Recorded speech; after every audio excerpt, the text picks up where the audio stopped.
Hello? Okay. So, I'm not as prepared as everyone else. Ms. Hawk let me know Thursday. So I had the weekend with work and everything else to get this together. So thanks, Ms. Hawk. For those of you that don't know, my name is Cal Dowler. I have been at Bixby since pre-K.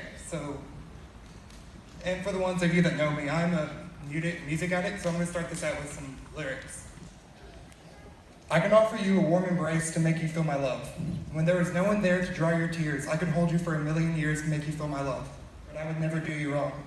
I go to the end of the earth to you to make you feel my love. So thank you all for being here. I'm honored to be able to speak in front of my classmates, my family, their families. Last time I was at this church, it was for the funeral of a close family, and my dad was up here speaking instead of me. And he was talking about his life, the great times they had, but today will be the opposite. It'll be the start of my new life and the many great times ahead, and how God helped me through it all.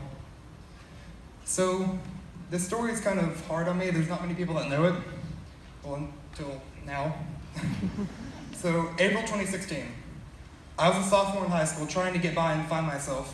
I was finishing up my last year of football, and I was headed back into wrestling. Regionals qualifications, some very good parts and plays. Everything was going pretty good that year until I got falsely accused of an action to someone that I barely even spoke to and never met in person. And even though I knew I didn't do anything, the officers and school officials didn't believe me. It went downhill fast and it wasn't looking good for me. After about a week of the same thing, talking to the same people, I fell into an extreme depression. I know I didn't do anything wrong, but it was her word against mine. So I thought my only option was to end my own life. I stayed in my house for days contemplating what I was going to do. So I sat in my room all night thinking of what to do and what to say, crying into my pillowcase, not knowing what to do. So I didn't bring myself to do it, and the next day I got called. He told me something seemed off since the very first day that he got it, and he got her to admit that nothing had ever happened.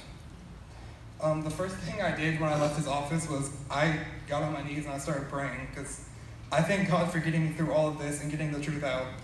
And since then, I've had the realization that all life is precious, including mine, because we're not too far gone. There is a reason you're here. You may not see it today, you may not see it tomorrow, but it is there, I can promise you that. During this mishap, there was one verse that kept me believing and pushing me through day by day, and it's this. Psalm 61:2. From the ends of the earth I call to you, and my heart is faint, lead me to the rock that is higher than I. That verse and my prayers kept me alive. God is great and he works in mysterious ways. Your prayers are heard and they will be answered.